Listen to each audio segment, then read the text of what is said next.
Are you operating from your comfort zone? The thing about your comfort zone is, I can guarantee you are not that comfortable.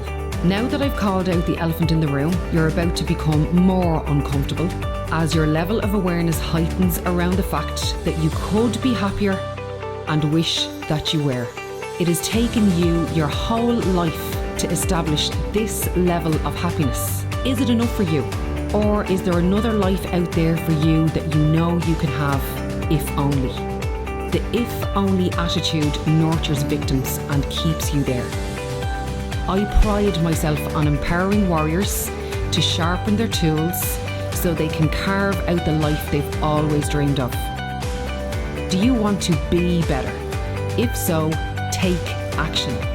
Do it for you and do it for your future.